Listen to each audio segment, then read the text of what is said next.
Well, it's the morning after the night before. I don't know about you, but I am still buzzing from our league and cup double. Let's have a look and see what happens next, shall we?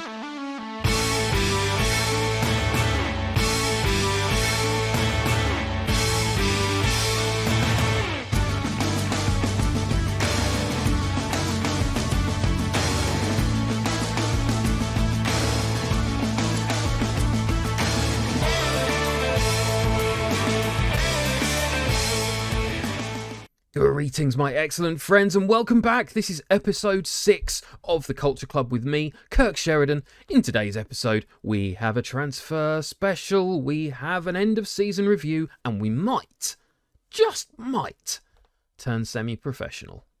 So to kick things off today, we're going to have our season review, and we've got some interesting meetings coming up with the board and with the team, setting expectations for next year. So we had quite a few new arrivals last year. Looks like the pick of the bunch, according to them, signing of the season was Jacob Ballinger, and I have to agree. Look at that. 8 goals, 11 assists from 27 appearances. Didn't get the overall average rating of either Minhas or Healey, but obviously Healey, bearing in mind, only started 3 games. But oh my gosh, look at that. 8.37. Minhas could easily have won signing of the season with his 20 goals from 19 starts and 6 assists, and obviously got a hat-trick in the cup final. But on the whole, Ballinger was pretty much ever present. I don't think he missed any of our matches. I might be wrong on that, but he was just fantastic. So Harry Fulcher was the only player who didn't make an appearance. And look at that. Going right back to the start, I had my concerns about Levi Paul, but he was our lowest performing new arrival overall with 6.73 from 12 appearances. Now, in any other side, that wouldn't be anything to be sniffed at, of course, but in such a dominant team, we're looking for something much, much better. So, we won the Challenge Cup final, and the board are delighted. We only got a B for it. Luke Callender was the competition top scorer. Don't know why that's glitching out there. He's with 8 goals. Match to remember was a 4-1 victory away from home against St Francis Rangers, apparently. And our goal of the season was not that banger against Worthing Town in the final from Callender. It was actually the 84th minute strike from Hogg. This is our goal of the season. Birch knocks it to Callender, plays it to Hogg. That is quite a screamer, actually. It was further out than Callender's. I think Callender's, though, for the occasion, that would be my personal pick. But Lewis Hogg, it's nice to see you getting the goal of the season award. Right, finances. We've had £5,000 worth of sponsorship, no broadcast revenue, of course, no corporate and hospitality, £700 of competition prize money, and apparently we've made £6,000 from match day commercial and retail. That's actually quite good, I think. That feels exciting. But here is our team of the season. Ormson in goal, Scott Walker, yeah. Hoyle, McLean and Diamond, can't argue with that. Ballinger, Hogg and Birch. And Dowridge with Minhas and Callender up front. I don't know why it swapped those two around. Obviously, Minhas was the further forward and Callender was the target forward. But, you know, can't have everything. I love that we've got Hogg and Birch there in midfield, although they've been surpassed by 2 of the new signings, Healey and the other guy, Brad, whose surname I can't remember. They've just been great all season, so it's good to see them achieving that accolade. As fans player of the season went to Nathan Minhas, young player of the season, Ballinger, signing of the season, Ballinger. I wonder how many fans are actually voting for our player of the season. I'm gonna guess 3. So at least 2 out of 3 people voted for Nathan Minhas. Top goal scorer with 21 goals was Luke Callender. Highest average rating went to Minhas, and Callender was leading that for such a long time. So our youngest player was Levi Paul. And our oldest player, probably never to be beaten, someone I will remember 30, 40 years in the future when we're in the Football League, Scott Walker. What a legend of the club. What an absolute legend. Jacob Ballinger might be holding that record for fastest goal, though, until that time as well. 13 seconds. Absolutely immense. It was a superb season for the Culturites, who exceeded expectations throughout the campaign and claimed a deserved title. Yes, we did.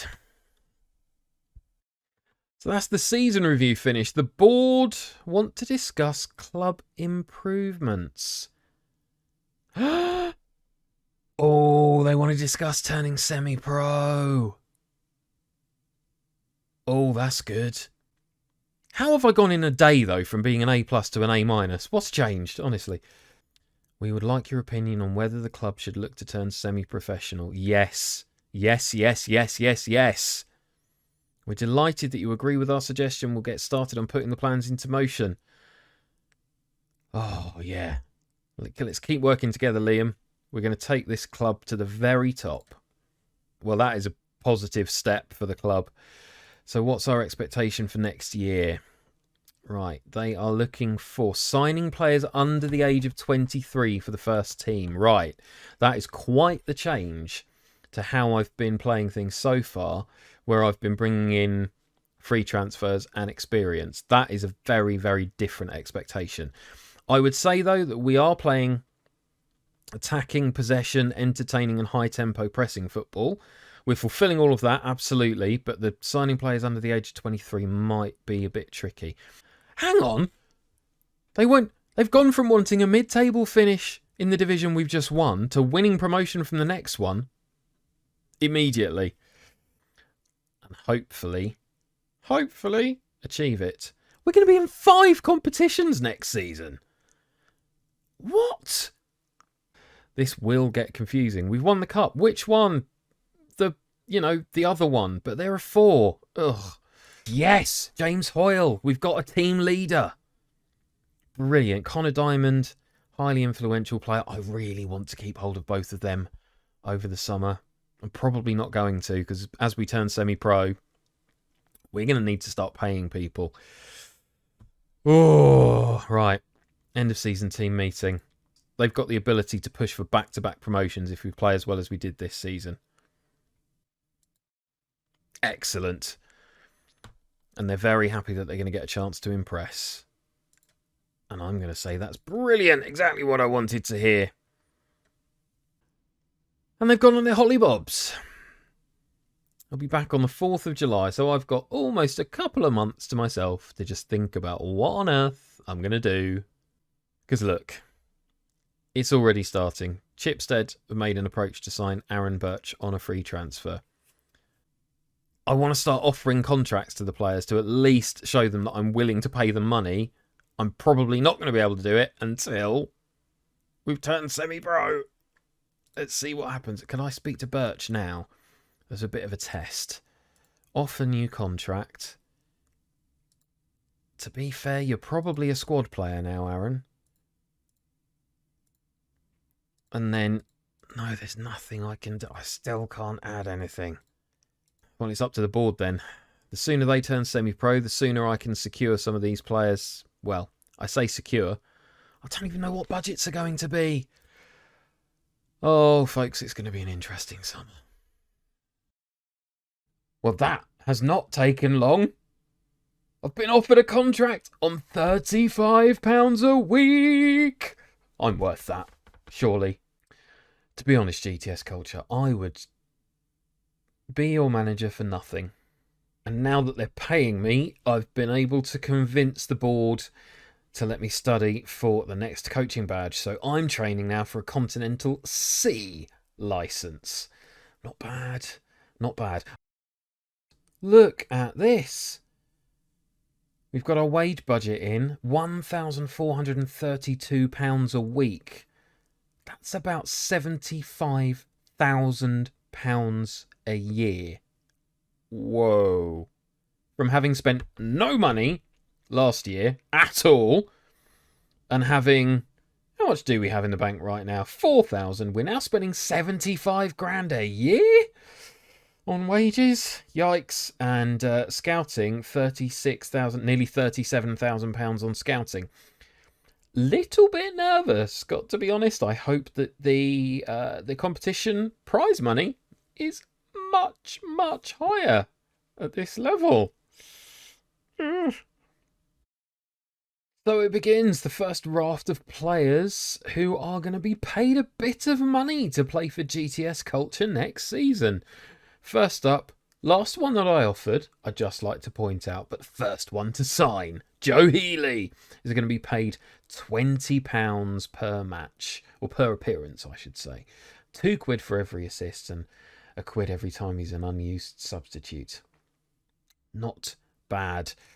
Ormson also commits his future as a star player, getting £45 per appearance. Ballinger is going to get £50 per appearance. We have lost someone. Aaron Birch. One of those inaugural players, but just wasn't the quality level of the other midfielders that we've brought in. Basically been replaced by Healey. There's no chance of him getting back in the team unless Healey's injured. So he's moved up a few levels, obviously. Chipstead in the Isthmian Division 1 South Central. So that's another 2 steps up. So almost like he's leaping from League 1 to the Premier League. I can understand why he's made the move. Hoyle joins the club, £55 per appearance. And so does Diamond, £55 per appearance as well. That is a good, solid core of the team. I'm very, very pleased. They are pretty much my best players. And I've still got it in my back pocket to be able to offer them actual part-time terms at a later date. Right, so it's the 10th of July, and it's been a busy summer. As you can see, a ton of people in on trial. It's getting almost painful, to be honest, to be bringing in a load of trialists who look like they've got amazing ability and then find out that their determination, their teamwork and their work rate is just rubbish and say goodbye to them. It's just the complete antithesis of what I'd normally do when playing Football Manager. So this experiment once again is working. It's making me play the game in a very, very different way. So if we look at who we have lost so far, Connor Diamond has gone to Concord for free. And if you look at what's happening, he's getting paid £130 per week now. So I get why he's gone. And Adinaran has gone to, where's he gone? Lingfield on £20 a week. So that's what I'm competing with. I have, however, been able to now sign up some of my squad to actual part-time contracts. I've got offers in as well for players who you would fully expect. Ormson, Hoyle, Ballinger would not even consider signing a weekly contract, which is a shame. But I'm hoping to convince him further down the line. Probably my favourite bit of business this summer, though, is one of our new coaches. Where are we? There he is. Scott Walker, coach. So he retired, as fully expected, and I wasn't letting him go anywhere. So he's now a paid-up coach, earning more than some our fully paid player until the end of this season. Few other leavers as well before the season ticked over. Some well-known names here. Lewis Hogg, Ryan McLean, all first-teamers for a significant chunk of last season. Tyrese Paul-Jones and Harry Layfulcher as well have moved on to paid contracts elsewhere. All of that told, with Scott Walker's retirement, means I've only got James Hoyle left from our first choice back four last season. Diamond's gone, McLean's gone, and Walker obviously retired. So got a bit of work to do to get the defence where it needs to be, but it's not all doom and gloom. Positive news is, once again, we are 91-1 on to win this division, and we monopolise the entire media Dream 11 as things stand, and possibly improving on that squad as we start signing players to proper contracts. Oh, and as if by magic, arguably the best news of the summer, James Hoyle commits his future to GTS Culture, as does Ian Ormson. Our two best players have signed. At least I'm not going to lose them this season. They might well move on at the end of their contracts, but I've got them paid up for a year, the backbone of the team that did so well last year. Excellent. And from excellent to excrement. This last month, it was the 10th of July, 2 seconds ago for you. This has been hours for me, and it's been painful. Ballinger has gone. I couldn't persuade him to sign a part-time contract. Carey Morell and Levi Paul, admittedly only backups, they've gone as well. My real challenge, though, has been bringing in replacements for them. Boateng and Addy, first teamers, definitely, but Brad Caswell is a backup goalkeeper. Harun Hamid and Callum Huxley, young players with potential, but they're not as good as the quality that we've lost. And if you add up the players that I lost at the end of, before the season ticked over, I've lost 7 first teamers.